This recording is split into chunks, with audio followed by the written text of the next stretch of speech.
नमस्कार विद्यार्थी मित्रांनो, मी सीमा तुमच्या सरस्वती गुरुकुल चॅनलवरती स्वागत करत आहे। तर आज आपण इयत्ता 8वी विषय विज्ञान यातील 8वा पाठ प्रदूषण या पाठाचा आज आपण स्वाध्याय बघणार आहोत। परंतु हा स्वाध्याय सुरू करण्यापूर्वी या पाठामध्ये काही महत्त्वाचे प्रश्न आलेले आहेत ते आपण सुरुवातीला घेतलेले आहेत आणि त्यानंतर स्वाध्यायाला सुरुवात केलेली आहे। तर अजून एक महत्त्वाचं म्हणजे तुम्ही या चॅनलवरती नवीन असाल किंवा तुम्ही अजूनही चॅनलला सबस्क्राइब केलेलं नसेल तर सबस्क्राइब नक्की करा, बेल आयकॉन देखील प्रेस करा जेणेकरून येणाऱ्या सर्व व्हिडिओचे अपडेट्स तुम्हाला मिळत जातील। तर सुरुवातीला पाहूयात पाठात आलेले प्रश्न व त्यांची उत्तरे।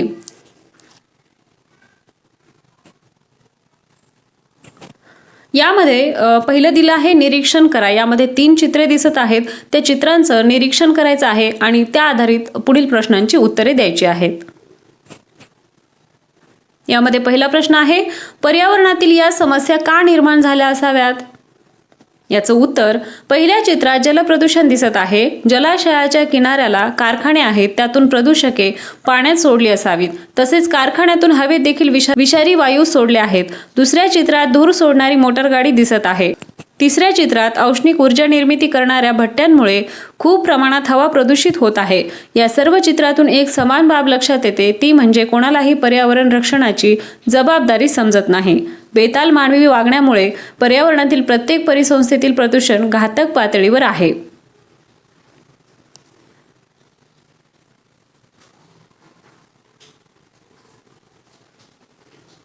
दुसरा प्रश्न आहे, या समस्यांवर मात करण्यासाठी काय करावे लागेल?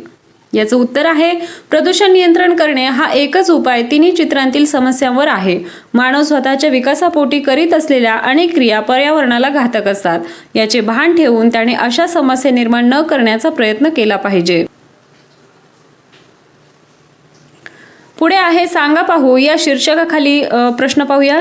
1. तुमच्या सभोवताली कुठे कुठे प्रदूषण आढळते? उत्तर आहे, सभोवताली असणाऱ्या हवेमध्ये, पाण्यामध्ये आणि जमिनीवर अशा सर्व ठिकाणी प्रदूषण होत आहे।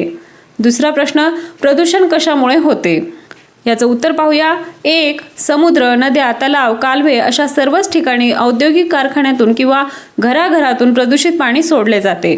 2. जमिनीवर, माती, शेतात सर्व ठिकाणी घन पदार्थ फेकले गेल्याने प्रदूषण होते।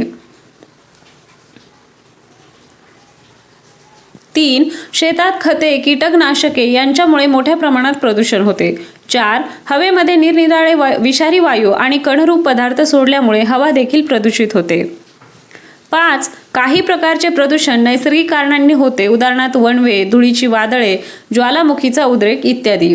परंतु जास्त प्रमाणात प्रदूषण हे मानवी हस्तक्षेपामुळे व त्याने केलेल्या निरनिराळ्या क्रियांमुळे प्रदूषण होत असते। त्यानंतर आहे विचार करा या शीर्षकाखाली प्रश्न, जर नैसर्गिक पदार्थ हे प्रदूषक असतील तर ते वापरताना त्याचे दुष्परिणाम आपल्याला का जाणवत नाहीत? असे पदार्थ प्रदूषक कधी बनतात? एकाच प्रश्नात 2 प्रश्न आहेत, याचं उत्तर पाहूयात। उत्तर आहे, नैसर्गिक पदार्थ ठराविक कालावधीकरिता सक्रिय असतात। निसर्ग नियमानुसार ते ठराविक वेळाने नष्ट होतात। त्यांचे स्रोत देखील सतत आणि दररोज निर्माण होत असतात। आपण त्यांना टाळू शकतो, त्यांचा वापर कमी प्रमाणातच केला जातो। त्यामुळे जरी नैसर्गिक पदार्थ प्रदूषक असतील तरी त्याचे दुष्परिणाम आपल्याला जाणवत नाहीत। मात्र जर का आपण त्यांचा वापर प्रमाणाबाहेर केला आणि संतुलन बिघडवले तर त्यामुळे त्यांचा परिणाम जास्त प्रदूषणकारी होतो। जरा डोके चालवा या शीर्षकाखाली प्रश्न पाहूया। 1. कोणकोणत्या प्रकारची प्रदूषके आढळून येतात? याचं उत्तर आहे, प्रदूषके अनेक प्रकारची असू शकतात। त्यांच्या स्रोतावरून, कोणत्या परिसंस्थेचे प्रदूषण होते यावरून आणि त्यांच्या गुणधर्मावरून प्रदूषकांचे निरनिराळे प्रकार ठरतात। उदाहरणार्थ हवा प्रदूषके, SO2, CO, H2S, CH, जल प्रदूषके इत्यादी। दुसरा प्रश्न आहे, प्रदूषके विघटनशील असतात की अविघटनशील? याचं उत्तर आहे, काही प्रदूषके विघटनशील असतात तर काही अविघटनशील असतात। हवेमध्ये पसरणारी प्रदूषके वायूंच्या स्वरूपात असतात, ती जरी अविघटनशील असली तरी त्यांच्या रासायनिक प्रक्रिया होत असतात। मृदा आणि जमिनीवर टाकण्यात येणारी प्रदूषके दोन्ही प्रकारची असतात। प्लास्टिक सारखे प्रदूषक पूर्णतः अविघटनशील असते, मात्र जैवविघटनशील पदार्थ कुजण्याच्या प्रक्रियेने विघटन पावून कालांतराने नष्ट होतात। पाण्यात सोडलेली प्रदूषके देखील दोन्ही प्रकारची असू शकतात। जड धातू, रंग व इतर काही रसायने अविघटनशील असतात। थोडे आठवा या शीर्षकाखालील प्रश्न आहे पृथ्वीवरील वातावरणात असणाऱ्या विविध वायूंचे प्रमाण दर्शवणारा आलेख काढा. तर या ठिकाणी तो आलेख दिलेला आहे. यामध्ये nitrogen, oxygen, argon, carbon dioxide आणि इतर वायू यांचा एक आलेख दिलेला आहे. तो एक निरीक्षण करून बघून घ्या. दुसरा प्रश्न आहे हवा हे वेगवेगळ्या वायूंचे किंवा घटकांचे एकजिन्सी मिश्रण आहे असे का म्हणतात? याचं उत्तर आहे हवेत अनेक वायूंचा समावेश आहे. आपल्याला ते सहज दिसून येत नाही, परंतु काही विशिष्ट प्रक्रियांनी हे घटक वायू वेगळे करता येतात. हवेत विविध प्रकारचे वायू असतात. त्यांचे रेणू सतत हालचाल करीत असतात, मात्र ते दिसत नाहीत. हवेत सूक्ष्म धूलिकण देखील असतात, म्हणून हवेला वेगवेगळ्या वायूंचे एकजिन्सी मिश्रण आहे असे म्हणतात. तिसरा प्रश्न इंधनांच्या ज्वलनातून हवेत कोणकोणते घातक वायू बाहेर सोडले जातात? याचं उत्तर इंधनांच्या ज्वलनातून हवेत carbon dioxide, carbon monoxide, sulphur dioxide, नायट्रोजनची विविध ऑक्साईडे असे काही वायू बाहेर सोडले जातात.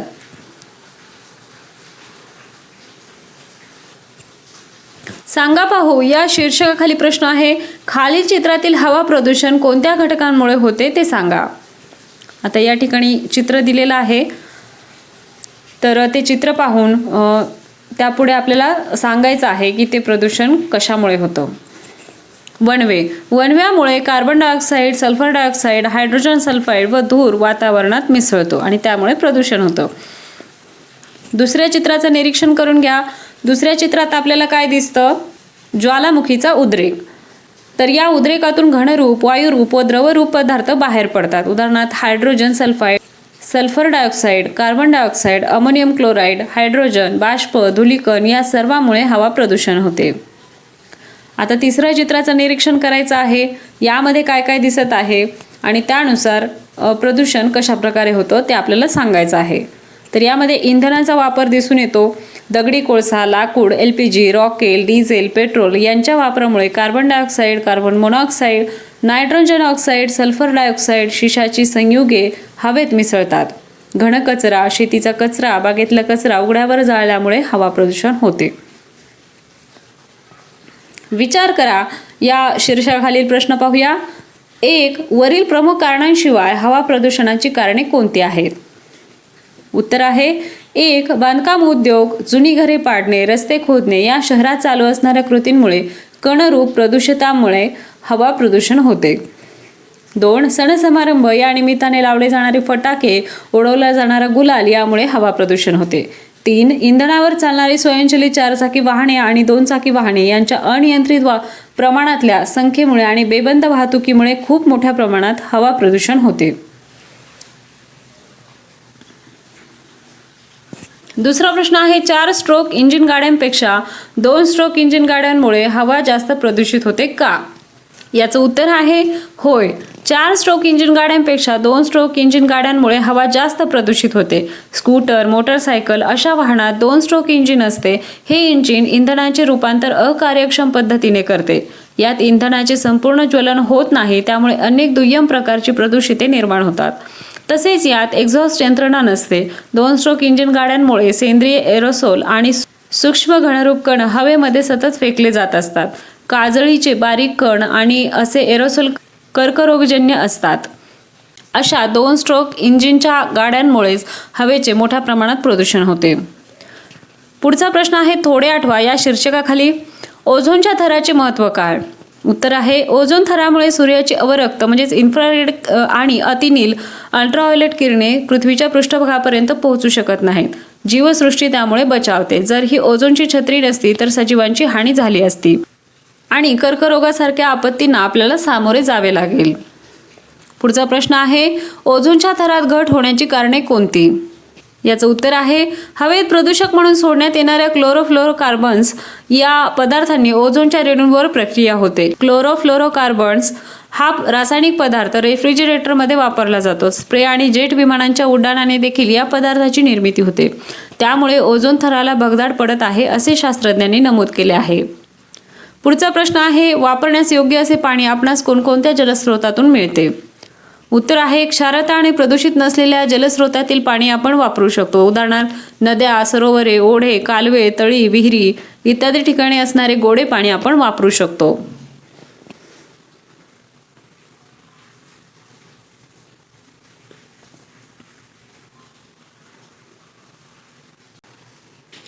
पुढचा प्रश्न आहे, पाण्याचा वापर आपण कोणकोणत्या कारणांसाठी करतो? उत्तर आहे, सर्वप्रथम पाणी पिण्यासाठी, स्वयंपाक करण्यासाठी, स्वच्छतेसाठी लागते. शेतीसाठी, सिंचन करण्यासाठी मोठ्या प्रमाणावर पाण्याची आवश्यकता असते. औद्योगिक व्यवसायात पाण्याची गरज असते. कारखान्यातून व उद्योगधंद्यात विविध प्रक्रियांसाठी पाणी लागते. जलवाहतुकीकरिता मानव पाण्याचा वापर करतात. तिसरा प्रश्न आहे, पृथ्वीवर एकूण क्षेत्रफळाच्या किती टक्के पाणी आहे? हे सर्वांना माहीतच आहे. पृथ्वीवर एकूण क्षेत्रफळाच्या 71% पाणी आहे. चौथा प्रश्न, कोणकोणत्या कारणामुळे पाणी प्रदूषित होते? उत्तर आहे, जलस्रोतात सांडपाणी सोडल्यामुळे, औद्योगिक प्रदूषके असलेले पाणी जलस्रोतात सोडल्यामुळे पाणी प्रदूषित होते. गावाच्या ठिकाणी, नदी किनाऱ्यावर अनेक क्रिया केल्या जातात, जसे कपडे धुणे, पोहणे, मलमूत्र विसर्जन करणे, गुरांना धुणे इत्यादी. या साऱ्यांमुळे पाणी प्रदूषित होते.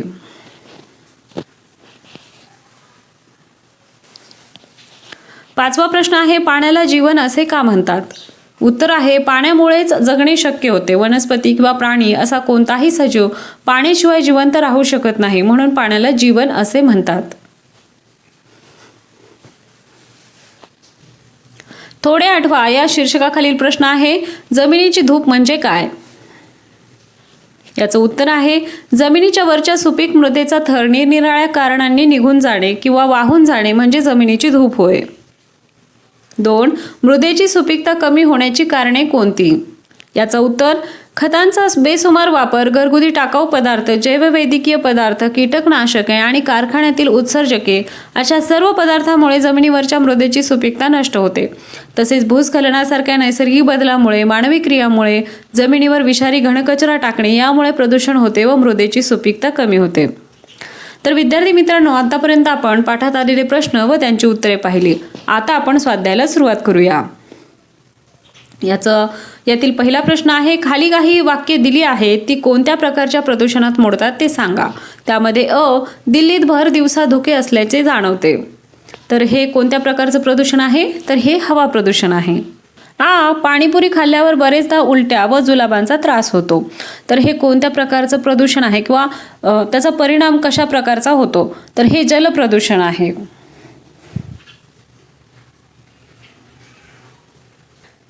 बरेचदा बगीचात फिरण्यास गेल्यावर शिंकांचा त्रास होतो. तर याचं कारण हवा प्रदूषण हे आहे. काही भागातील मातीत पिकांची वाढ होत नाही. तर हा मृदा प्रदूषणाचा एक प्रकार आहे. जास्त वाहतूक असणाऱ्या चौकात काम करणाऱ्या बऱ्याच व्यक्तींना श्वसनाचे रोग, धाप लागणे असे त्रास होतात. तर हा परिणाम हवा प्रदूषणाचा आहे.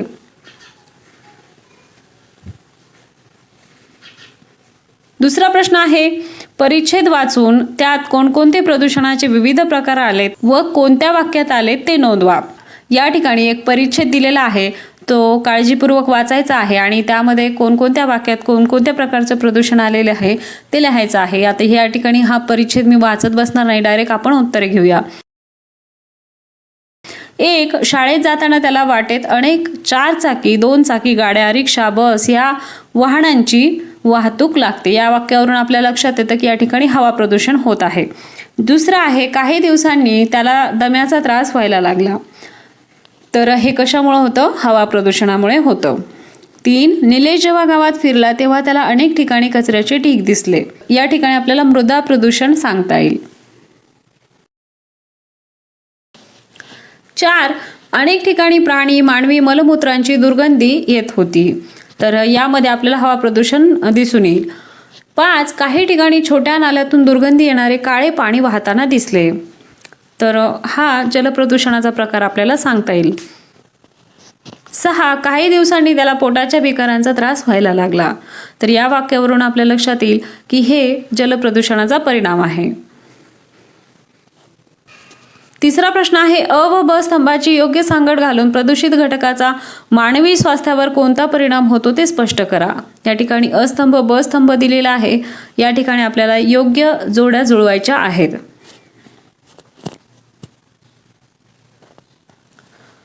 त्यामध्ये फर्स्ट आहे कोबाल्ट मिश्रित पाणी. याची योग्य जोडी आहे ब अर्धांग वायू. या ठिकाणी आपण डायरेक्ट उत्तरे दिलेली आहेत.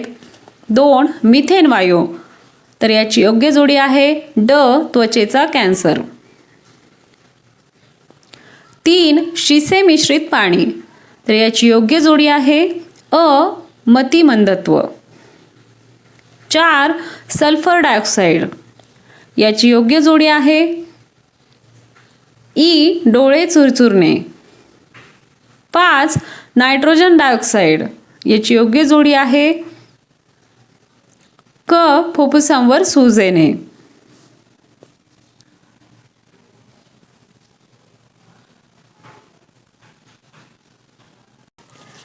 चौथा प्रश्न आहे चूक की बरोबर ठरवा. त्यामध्ये अ नदीच्या वाहत्या पाण्यात कपडे धुतल्यास पाणी प्रदूषित होत नाही, तर हे विधान चूक आहे की बरोबर आहे? तर हे विधान चूक आहे.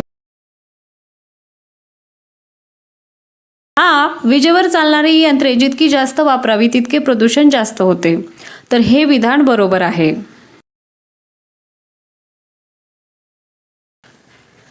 पाचवा प्रश्न आहे खालील प्रश्नांची उत्तरे द्या. त्यामध्ये अ प्रदूषण व प्रदूषके म्हणजे काय?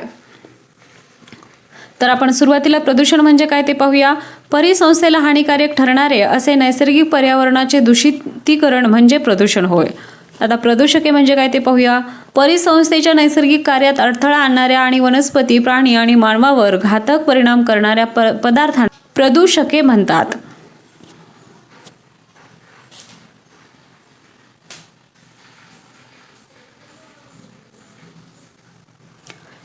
आम्लपर्जन्य म्हणजे काय? याचं उत्तर आहे पृथ्वीवर कोळसा, लाकूड, खनिज तेले यांसारख्या पदार्थांच्या ज्वलनातून सल्फर व नायट्रोजन यांची ऑक्साइडे वातावरणात सोडली जातात. ही पावसाच्या पाण्यात मिसळतात व त्यापासून सल्फ्युरिक आम्ल, नायट्रस आम्ल, नायट्रिक आम्ल तयार होते. ही आम्ले, धुके, पावसांचे थेंब किंवा हिमकणामध्ये मिसळून जो पाऊस किंवा बर्फ पडतो त्यालाच आम्लवर्षा म्हणजेच आम्लपर्जन्य म्हणतात. हरितगृह परिणाम म्हणजे काय? याचं उत्तर आहे 1 CO2 म्हणजेच कार्बन डायऑक्साईडचा पृथ्वीच्या तापमानावर होणारा परिणाम म्हणजे हरितगृह परिणाम होय. 2 CO2 हा वायू सूर्याची उत्सर्जित ऊर्जा शोषून घेण्याचे काम करतो. प्रमाणे नायट्रोजन ऑक्साईड, मिथेन वायू व CFC हे पृथ्वीवरील वातावरणातील उष्णता रोखून ठेवतात. 3 एकत्रितपणे त्यांना हरितगृह वायू असे म्हटले जाते. वाढत्या हरितगृह परिणामामुळे हळू जागतिक तापमान वाढत चालले आहे. 4 यामुळे हवामानात बदल घडून त्यामुळे पिकांचे उत्पादन, वन्यजीवांचे वितरण ह्यात बिघाड, तसेच हिमनग व हिमनद्या वितळून समुद्र पातळीमध्ये वाढ दिसून येत आहे.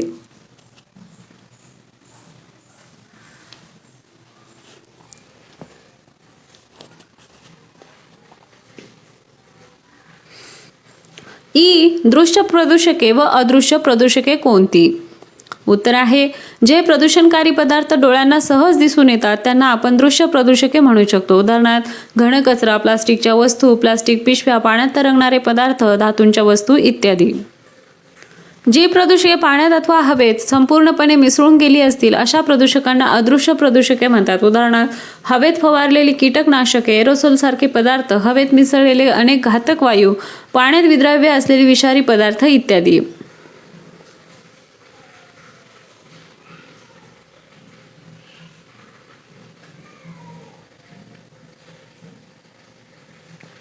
सहावा प्रश्न आहे पुढील प्रश्नांची उत्तरे लिहा.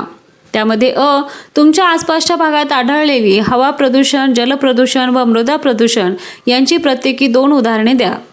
तर सुरुवातीला आपण पाहूया हवा प्रदूषण. याची 2 उदाहरणे आहेत. 1 वाहनातून निघणारा धूर आणि 2 कारखान्यातून निघणारा कार्बन डायऑक्साईड. त्यानंतर आहे जलप्रदूषण. याची 2 उदाहरणे आहेत. 1 सेंद्रिय जलप्रदूषके म्हणजेच कीटकनाशके. 2 जैविक जलप्रदूषके यामधील जलपर्णी. मृदा प्रदूषके याची 2 उदाहरणे. 1 घरातील घनकचरा. 2 जैववैद्यकीय कचरा.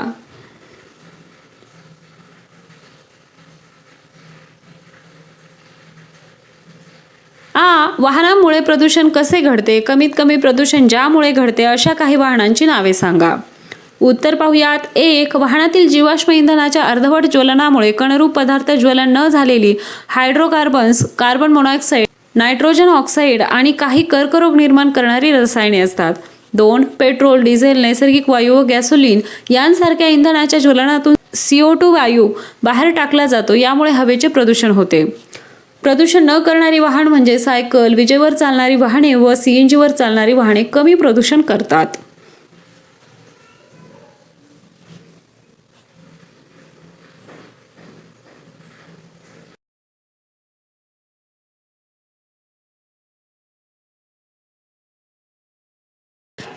जलप्रदूषणाची नैसर्गिक कारणे कोणती ते लिहा.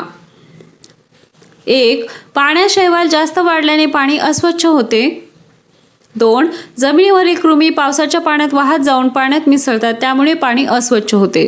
3. पाण्यात जलपर्णीची वाढ झाल्यामुळे पाण्यातील ऑक्सिजन पातळी कमी होते व पाण्याचा नैसर्गिक गुणधर्म बदलतो. 4. प्राणी व वनस्पतीचे अवशेष पाण्यात सडणे व कुजणे यामुळे पाणी अस्वच्छ होते. 5. जमिनीची धूप झाल्याने जीवाणू, सूक्ष्मजीव यांसारखे अनेक जैविक अजैविक घटक पाण्यात मिसळतात.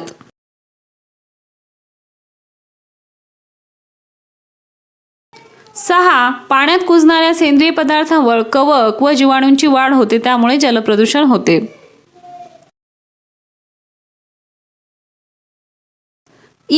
हवा प्रदूषणावर कोणतेही 4 प्रतिबंधात्मक उपाय सुचवा. त्यामध्ये 1. उघड्यावर कचरा किंवा प्लास्टिक जाळण्यास बंदी घालावी. 2. कीडनाशके फवारणीचा वापर कमी करावा, CFC निर्मितीवर बंधन आणावे.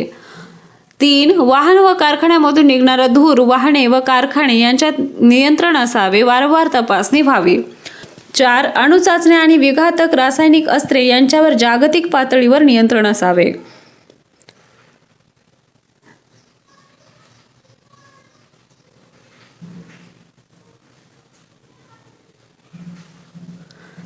हरितगृह परिणाम व जागतिक तापमान वाढ संबंध स्पष्ट करा किंवा परिणाम सांगा.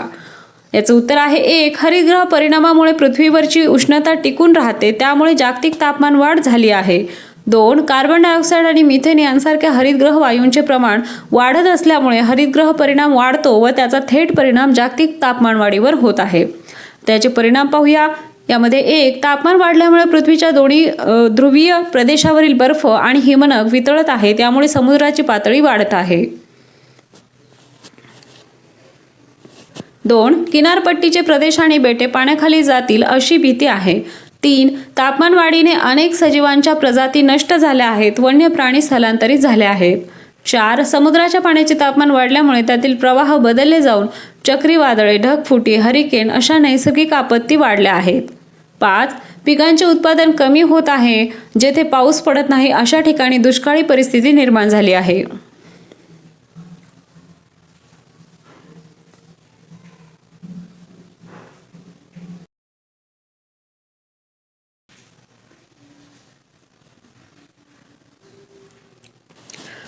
हवा प्रदूषण, मृदा प्रदूषण व पाणी प्रदूषण यावर प्रत्येकी 2-2 घोषवाक्य तयार करा. आता या ठिकाणी मी काही दिले आहे, तुम्हाला काही सुचत असतील यापेक्षा वेगळे तर तेही तुम्ही या ठिकाणी लिहू शकता. हवा प्रदूषण. 1. वृक्ष लावा, दारोदारी आरोग्य येईल घरोघरी. 2. धुके पसरले, स्वास्थ्य हरवले. जलप्रदूषण. 1. पाणी विषारी, मानव आजारी. 2. सांडपाण्याची योग्य विल्हेवाट, लवकरच उगवेल आरोग्याची पहाट. मृदा प्रदूषण. 1. कचरा आळती, माती रीती. 2. रासायनिक खते टाळा, सकस आहार मिळवा. अशा प्रकारचे आपल्याला हे घोषवाक्य सांगता येतील. पुढचा प्रश्न आहे 7वा प्रश्न. खालील प्रदूषकांचे मानवनिर्मित व निसर्गनिर्मित या गटांमध्ये वर्गीकरण करा. यामध्ये सांडपाणी, धूळ, परागकण, रासायनिक खते, वाहनांचा धूर, शैवाल, कीटकनाशके, पशुपक्ष्यांची विष्ठा. तर सुरुवातीला आपण मानवनिर्मित प्रदूषके पाहू. यामध्ये सांडपाणी, धूळ, रासायनिक खते, वाहनांचा धूर, कीटकनाशके हे मानवनिर्मित प्रदूषके येतील. तर निसर्गनिर्मित प्रदूषके यामध्ये धूळ, परागकण, शैवाल, पशुपक्ष्यांची विष्ठा हे घटक यामध्ये येतील. आले लक्षात? आशा आहे तुम्हाला सर्व प्रश्नांची उत्तरे समजली असतील. हा व्हिडिओ तुम्हाला कसा वाटला ते कमेंट करून नक्की सांगा. व्हिडिओ आवडला असेल तर व्हिडिओला लाईक करा, तुमच्या मित्रांना हा व्हिडिओ शेअर करा आणि सर्वात महत्त्वाचं म्हणजे चॅनलला सबस्क्राईब करा. आपल्या प्रत्येक व्हिडिओच्या डिस्क्रिप्शन बॉक्समध्ये एक लिंक दिलेली आहे, त्यावरती जर तुम्ही क्लिक केलं तर सुरुवातीपासून ते शेवटच्या प्रश्नापर्यंतचे सर्व व्हिडिओ तुम्हाला एकाच ठिकाणी मिळून जातील, तेव्हा डिस्क्रिप्शन बॉक्स चेक करायला विसरू नका। त्याचबरोबर आपल्या चॅनलवरती विविध विषयांची भाषणे, निबंधलेखन, पत्रलेखन यांचे देखील व्हिडिओ चॅनलवरती अवेलेबल आहेत, तेही तुम्ही नक्की चेक करा, तेही तुम्हाला नक्कीच आवडतील। भेटूया पुढच्या एका नवीन व्हिडिओमध्ये, तोपर्यंत धन्यवाद।